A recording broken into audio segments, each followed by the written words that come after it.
निर्वाण शब्द के तीन अर्थ आनंद, निर्वासना और निरअहंकारिता।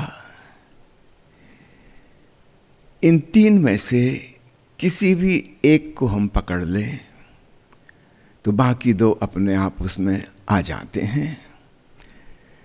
जैसे त्रिमूर्ति है ना, ब्रह्मा विष्णु महेश की, हम कहीं से भी किसी भी एस्पेक्ट से पकड़ेंगे तो पूरी मूर्ति हाथ में आ जाएगी। और अलग अलग मित्रों के लिए अलग अलग पक्ष ज़्यादा उपयोगी हो सकते हैं, इस बात को समझना। तो कोई ज़रूरी नहीं है कि एक पक्ष की साधना ही काम आए। आपके व्यक्तित्व रुचि रुझान के अनुकूल है वह, तो आपको वह बिल्कुल सरल लगेगी, कि हो सकता है किसी अन्य मित्र को वह बहुत कठिन लगे। हमेशा सरल को चुनना। ओशो ने एक छोटा सा सूत्र दिया है अंग्रेजी में, द इजी इज राइट। हमारा अहंकार चाहता है हम कठिन चीज चुने, जिसमें बड़ी मुश्किल हो, हम सिद्ध कर सकें कि देखा मैंने ऐसा कर दिया। वो अहंकार की दौड़ होगी, वह निर्वाण तक कभी नहीं ले जा सकेगी। सरल को, सुगम को, जो सहज है, उसे पकड़ना। तो इन तीनों पक्षों को थोड़ा थोड़ा समझ लें। कोई व्यक्ति आनंद से शुरू कर सकता है कि मैं वर्तमान के क्षण में आनंदित रहूँगा। ये सिर्फ निर्णय की बात है, कुछ करने का सवाल नहीं है। उदास रहने की, चिंतित रहने की, दुखी रहने की हमारी कंडीशनिंग बचपन से कर दी गई है। परिवार वालों ने, समाज वालों ने, फिर शिक्षा प्रणाली ने, फिर राजनेताओं ने, धर्म गुरुओं ने, 8 अरब लोगों ने मिलकर हमें दुखी रहने की आदत में फंसा दिया है। जैसे एडिक्शन होते ना सिगरेट शराब के, ऐसे ही हम एडिक्टेड हो गए हैं इस आदत के।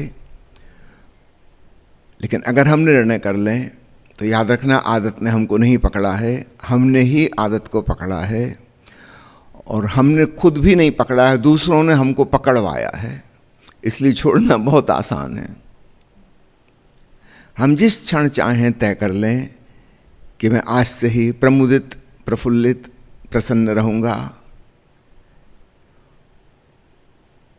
कोई लंबी कसम और व्रत लेने की जरूरत नहीं, एक क्षण की, बस इस क्षण में, और आप पाएंगे कि आप सफल हो गए। इतनी सालों पुरानी आदत, उसका कोई वश नहीं है। आप इसी क्षण प्रसन्न हो सकते हैं।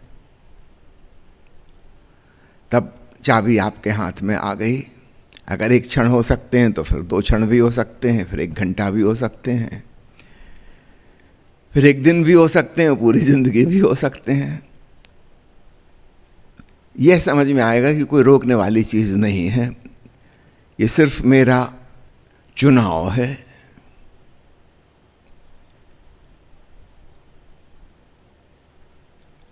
यही द्वार बन जाएगा निर्वाण का। क्षण क्षण प्रसन्नता में जीना।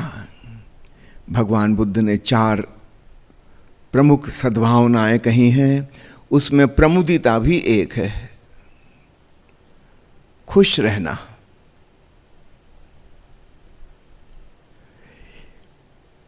और मुझे लगता है यह बात ज़्यादा सरल है, ज़्यादा आसान है, और बहुत लोग इसे कर सकते हैं, क्योंकि यह हमारी जन्मजात गुणवत्ता है। इसमें हम कोई नई चीज़ नहीं सीख रहे हैं। पैदाइशी हम प्रसन्न ही आए थे, फिर दुनिया ने हमें सिखाया कि ऐसे काम नहीं चलेगा। लोग तुम्हें बचकाना समझेंगे, बाल बुद्धि समझेंगे। खुश रहोगे तो तनाव में रहो, परेशान रहो, चिंतित हो जाओ। फिर धीरे धीरे धीरे हम पकड़ लिया। ये पूरी मनुष्य जाति का जो मानसिक रोग है, अनजाने में किसी ने, हो सकता है कहा भी ना हो, हमने चारों तरफ देख देख के सीख लिया कि इस ढंग से जीना है। पर ये हमारी प्रकृति नहीं है। हमारी प्रकृति तो प्रसन्नता की है, और अकारण प्रसन्नता की है। कोई वजह, कोई शर्त, कोई कंडीशन नहीं है कि ऐसा ऐसा होगा तब हम प्रसन्न होंगे। प्रसन्नता हमारा स्वभाव है। हाँ, दुखी होने के लिए कंडीशंस चाहिए, बहुत सारी शर्तें चाहिए, तब हम जाकर दुखी हो पाते हैं। प्रमुदिता हमारी सहज सद्भावना है, और मैं समझता हूँ कि दुनिया के अधिकांश लोग अगर इसका ख्याल करें तो बात बन जाए। यह बिल्कुल ही आसान है। अगर किसी को लगता है तो बहुत मुश्किल है, अरे फलानी जगह युद्ध हो रहा है, वहाँ पे बाढ़ आ गई, इतने लोग मर गए, यहाँ भूकंप में इतने लोग मर गए, और राजनेता इतनी उलटफेर कर रहे हैं, और सरकारी अफसर इतने घूस खा रहे हैं, इतनी बीमारियाँ हैं, महामारी है, कैसे प्रसन्न हो? कोई बात नहीं, मत हो, आप रहो दुखी, चलो दूसरी तरफ से शुरू कर दो। भगवान कृष्ण जो सुझाते हैं फलासक्ति रहित कर्म, ये दूसरा पक्ष है। फल की आसक्ति ना हो, अर्थात कोई कामना, कोई वासना ना हो, आप अपना कर्म अवश्य करो। कृष्ण कर्म करने से मना नहीं कर रहे हैं, कर्म के साथ जो फल की आकांक्षा जुड़ गई है कि इसका ऐसा परिणाम आना चाहिए, उसके लिए इनकार कर रहे हैं, वह गलत है। अर्जुन तो कह रहा था कि मैं कर्म छोड़ के भाग जाऊं, रणभूमि में मुझे नहीं रहना, मुझे युद्ध नहीं करना, मैं तो चला सन्यासी हो जाऊंगा। भगवान कृष्ण उसे समझाते हैं सन्यास का वास्तविक अर्थ कर्म का त्याग सन्यास नहीं है, कर्म फल का त्याग।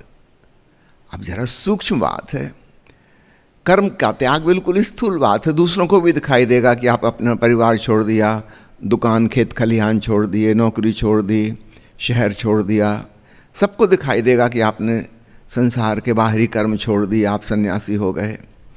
भगवान कृष्ण साफ इनकार कर रहे हैं, कर्म का त्याग सन्यास नहीं है। हे अर्जुन, कर्म के साथ जो फलाकांक्षा जुड़ी है, फलासक्ति, कि ऐसा ऐसा इसका रिजल्ट आना चाहिए, उसको छोड़। कर्म छोड़ने की नहीं कह रहे हैं। अब ये जरा सूक्ष्म और आंतरिक मामला है, दूसरों को तो नहीं दिखाई देगा।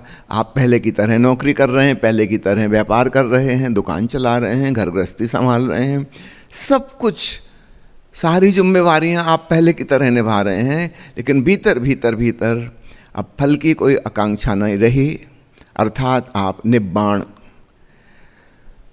कामना रहित, वासना रहित हो गए। ये दूसरा उपाय है, लेकिन ये थोड़ा कठिन इसलिए है क्योंकि हम कर्म करते ही इसलिए हैं कि फल की आकांक्षा से प्रेरित होकर। अगर किसी विद्यार्थी से हम कहें खूब मन लगा के पढ़ो, मेहनत करो, ये भूल जाओ कि रिजल्ट क्या आएगा, पास फेल की चिंता ना करो, वो कहकर पास फेल की चिंता ही नहीं करनी है तो पढ़ूं ही क्यों। एक स्वाभाविक तर्क। आप दुकान चला रहे हो ताकि कुछ लाभ हो, कुछ बचत हो, आपसे कहें बचत की चिंता ना करो, बस मजे से दुकान चलाओ, आप कहोगे फिर रहने तो फिर क्यों इतनी मेहनत करें, लाभ के लिए तो दुकान चला रहे थे।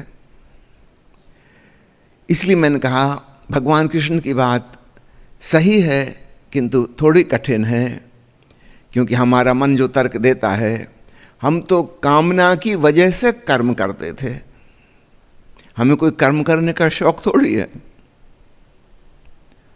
आज तक आपने सुना कोई आदमी नौकरी से रिटायर हो गया हो, अब उसको सैलरी नहीं मिलेगी, वो फिर भी वो ऑफिस पहुंच जाए कि चलो ऐसी मजे मजे में थोड़ा काम ऑफिस का कर देते हैं।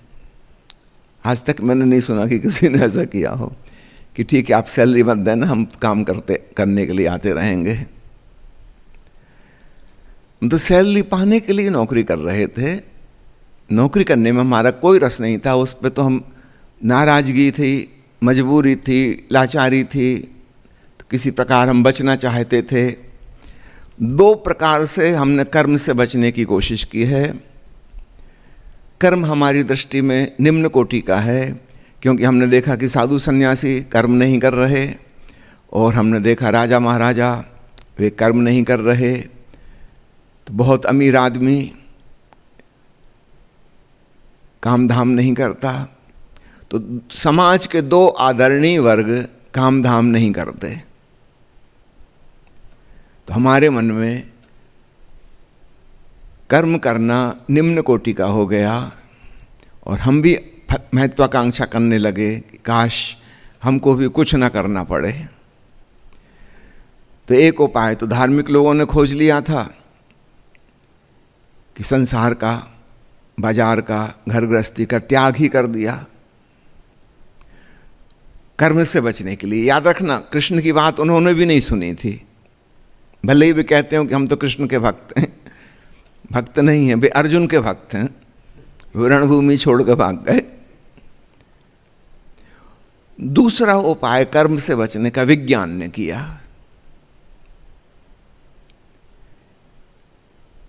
हम अपनी मस्कुलर पावर से, मांसपेशियों की शक्ति से जो काम करते थे उसके लिए उन्होंने मशीन बना दी और निश्चित रूप से मशीन हमसे बहुत ज़्यादा काम कर सकती है, सैकड़ों गुना, हजारों गुना।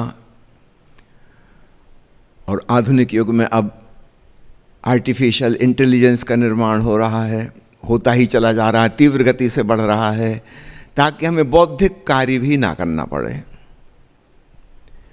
पढ़ाई लिखाई, विद्वता, स्मृति, ये सब झंझट से भी मुक्त हो जाएं। तो पहले यंत्र बन गए कि हमें शारीरिक श्रम ना करना पड़े। अब AI आ रही है कि हमें बौद्धिक श्रम भी ना करना पड़े।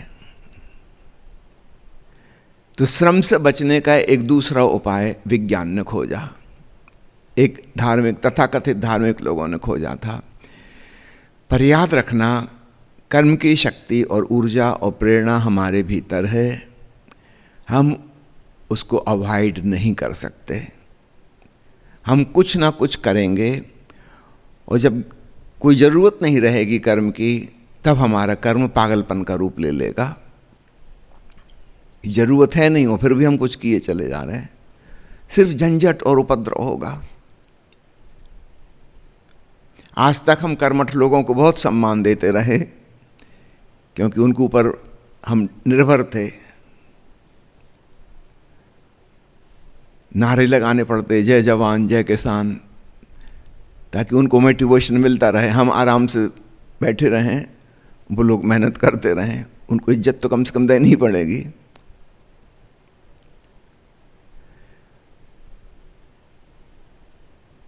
अब समय ऐसा आया, एक 10-15 साल में उसका क्लाइमैक्स आ जाएगा कि ना बुद्धि की कोई ज़रूरत है, ना आपके शारीरिक श्रम की कोई ज़रूरत है। इससे कुछ भला हो जाएगा ऐसा बिल्कुल न समझना। यद्यपि सदियों सदियों से हमारी चाहत थी कि हे भगवान हम आराम करें, हमें कुछ ना करना पड़े, पर ऐसा होगा नहीं। हम करेंगे, हम भारी उपद्रव करेंगे। खाली दिमाग शैतान का घर। अभी तो बिजी थे तो उपद्रव कर नहीं पाते थे, बिल्कुल फुर्सत में होंगे, भारी उपद्रव करेंगे। कर्म से बचने की हमारी आकांक्षा पूरी होने का समय आ गया है। हजारों हजारों साल से हमने जो चाहा था, तब हमें पता चलेगा कि हमारे भीतर एक पागल व्यक्ति बैठा है और वो कुछ ना कुछ करेगा, और जब गैर जरूरी करेगा तो वो अहितकारी होगा। थोड़े से सृजनशील लोग, रचनात्मक लोग होंगे, वो अपने सृजन का सुख लेंगे।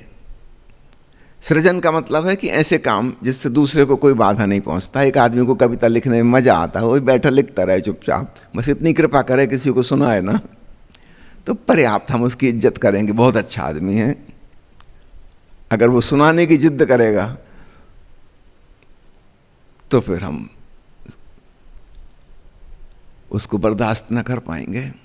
कोई आदमी बैठे पेंटिंग बना रहा है, ठीक है, बनाता रहे, कर्म कर रहा है, क्योंकि कर्म की ऊर्जा है, वो कहाँ जाएगी, कुछ तो करेगी। तो सृजनशीलता जिनके अंदर नहीं है, और बड़ी गिनती उन्हीं लोगों की है। 90% से ऊपर लोग ऐसे हैं कि वो सृजनात्मक नहीं हैं। अब ये क्या करेंगे? ये जो कुछ भी करेंगे वो विध्वंसात्मक होगा, वो दूसरों के लिए परेशानी खड़ी करेगा।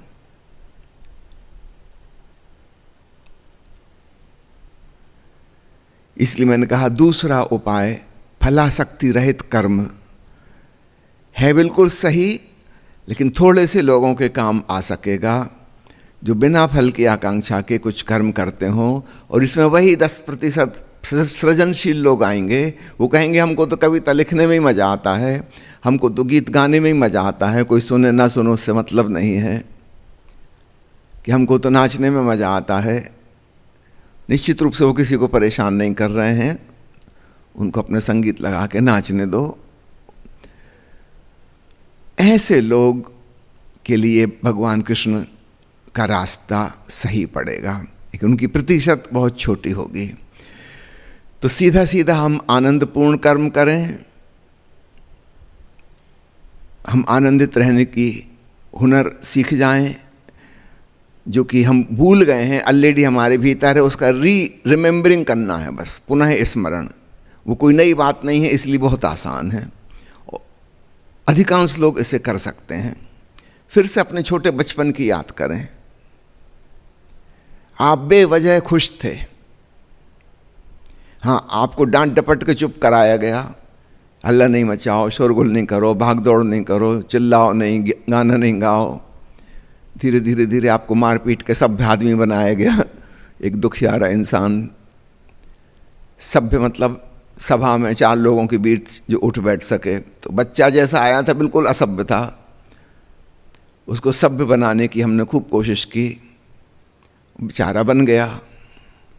पहले माता पिता ने बनाया, फिर शिक्षकों ने बनाया, फिर अंत में उसकी पत्नी आ गई, उसने पूरा ही सभ्य बना दिया कि मुस्कुरा भी ना सके कभी। ये बड़ी साजिश चल रही है, लेकिन इससे मुक्त होना आसान है, क्योंकि हमारा स्वभाव अभी भी ज्यों का त्यों है भीतर, उसमें कोई परिवर्तन नहीं हुआ। हम बिना किसी कारण के प्रसन्न हो सकते हैं। भगवान कृष्ण कह रहे हैं निर्वासना हो जाओ, निष्काम कर्म योग करो। और हमारी आदत, हम कामना की वजह से ही कर्म करते हैं, इसलिए वो कठिन है। अब तीसरा उपाय है निरअहंकारिता। भगवान जिसको कह रहे हैं बुद्ध अनत्ता, नो सेल्फ। यह भी एक पक्ष हो सकता है। बहुत प्रतिभाशाली समझदार व्यक्ति अगर देखे गौर से कि मेरे जीवन के सारे दुखों की वजह मेरा ईगो, मेरा अहंकार है, तब अहंकार विसर्जित होने लगता है। जब तक हमें लगता है कि इस अहंकार से मुझे सुख मिल रहा है, तब तक हम उसको संभालेंगे, उसको पुष्ट करेंगे, उसको और प्रतिष्ठित करेंगे। तो अत्यंत बुद्धिमान व्यक्ति को ही नजर आता है कि वास्तव में मैं जिसको मेरा होना कहता हूँ, ये मैं ही एक घाव है, एक दुख है, एक पीड़ा है। और जब तक मैं रहूँगा तकलीफ बनी ही रहेगी।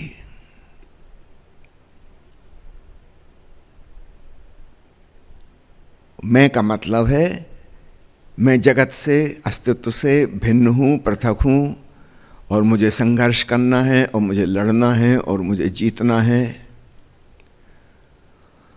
ये कैसे होगा? इस विराट अस्तित्व का मैं एक छोटा सा हिस्सा हूँ, अभी आया, अभी विदा भी हो जाऊंगा शीघ्र ही। मैं इस अनादि अनंत असीम अस्तित्व से कैसे लड़ सकता हूँ? मैं हूं कौन? हमने अपने आप को पता नहीं क्या समझा हुआ है। अगर हम तथ्य को देखें जागृत होके, हमें हंसी आएगी अपने पागलपन पर। एक बहुत विराट नदी में एक छोटा सा घास का तिनका बहा जा रहा है, और मन ही मन पता नहीं वो क्या क्या सोच रहा है कि मैं चाहता हूं कि नदी बाएं मुड़ जाए, अब यहाँ पे थोड़ा ठहरे, मैं थक चुका हूँ, थोड़ा विश्राम करूँगा। अब मैं चाहता हूँ कि एक जलप्रपात बने, बड़ा मज़ा आएगा। नदी को पता ही नहीं वो तिनका क्या क्या सोच रहा है, और वो बेचारा कभी कभी खुश हो जाता है, क्योंकि कभी संयोग से ऐसा होता है कि उसने सोचा था कि बाएं मुड़े और नदी बाएं मुड़ गई। कोई नदी उसकी सुन के नहीं मुड़ी थी, नदी को उसके बारे में कोई जानकारी नहीं है। संयोग से कभी कभी ऐसा होगा कि वो जो सोच रहा था वैसा ही हो गया, बड़ा खुश कहेगा, देखा इतनी बड़ी नदी को भी आखिर मैंने मोड़ ही दिया, जो मुझसे टकराएगा वो चूर चूर हो जाएगा। पहले ही कहता रहा हूं मैं, कोई मानता नहीं है मेरी। मगर ऐसा हमेशा नहीं होगा, ये तो वंस इन ए व्हाइल अक्सर ऐसा होगा कि वो चाहेगा वैसा नहीं होगा। वो चाह रहा था बाएं तरफ जाए और नदी दाहिने तरफ मुड़ गई। फिर वो बड़ा रोएगा, चिल्लाएगा, चीखेगा, शिकायत करेगा, हारा हुआ महसूस करेगा। नदी को ये भी नहीं पता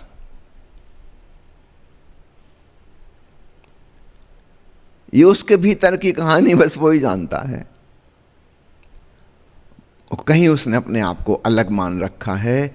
इस उपमा में अगर हम घास का तिनका ना कहकर नदी की ही एक लहर कहें तो और आसान होगा, क्योंकि तिनका फिर भी लगता है कि कुछ अलग थलग था।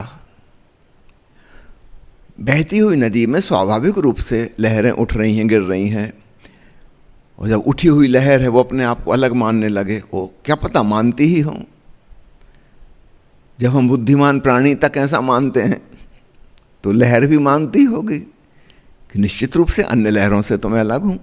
मैं देखो 6 इंच ऊपर उठी, मेरे अगल बगल की लहरें तो मुश्किल से 2 इंच 3 इंच ऊपर उठ रही हैं। मैं महान लहर हूँ, मैं सिकंदर हूँ, मैं हिटलर हूँ, पता नहीं क्या क्या समझती होगी वो। पानी की तरंग है, अलग भी नहीं है।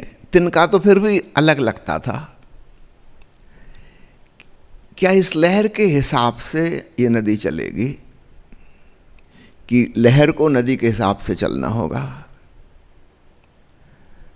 अगर कोई व्यक्ति अपने अहंकार की क्षुद्रता, उसकी व्यर्थता को समझ ले, और यह बड़े जागरण से समझ में आजादी, खूब जागृत होकर निरीक्षण करो और हंसी आएगी कि हम भी कैसे पागल थे। तब तथाता भाव सत्ता है। साधना नहीं पड़ता, सधता है। दोनों में भेद हो गया। जो हम साधने की कोशिश करते हैं तो हम मान तो रहे हैं कि मैं एक अलग थलग लहर हूँ और देख लूँगी इस नदी को, एक दिन पछाड़ दूंगी। मानती नहीं है मेरी बात, लेकिन फिलहाल ये मेरी सुन नहीं रही, कोई बात नहीं, अभी मैं स्वीकार कर लेती हूँ नदी की जैसी मर्जी। ये लाचारी है, मजबूरी है, हारी हुई स्वीकृति है। तथाता का मतलब है अहोभाव पूर्वक स्वीकार। मुझे समझ में आ गया, मैं नदी का हिस्सा हूं, अंग हूं, बात खत्म हो गई। नदी की जो मर्जी, ऊपर उठाए तो उठाए, नीचे गिराए तो गिराए, जलप्रपात बने तो ठीक, बाएं मुड़े तो ठीक, सागर से मिल जाए तो ठीक, ना मिले तो ठीक। यह विराट आयोजन चल रहा है। अगर हम मैं भाव को छोड़ सकें, लेट गो।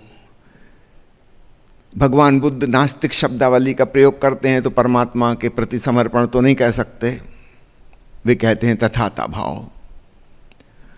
और भक्त जो हैं वो इसी को प्रभु चरणों में अर्पित हो जाना कहते हैं। अब उस लहर ने नदी के हवाले अपने आप को छोड़ दिया, और छोड़ दिया कहना भी ठीक नहीं है। पता चला कि छूटी ही हुई है। छोड़ दिया का क्या मतलब? छूटी ही हुई है, इसका एहसास हो गया। तो ये जो त्रिमूर्ति है, निर्वासना, निरअहंकारिता और आनंद भाव, इन तीनों में से जहां से सुगम जान पड़े,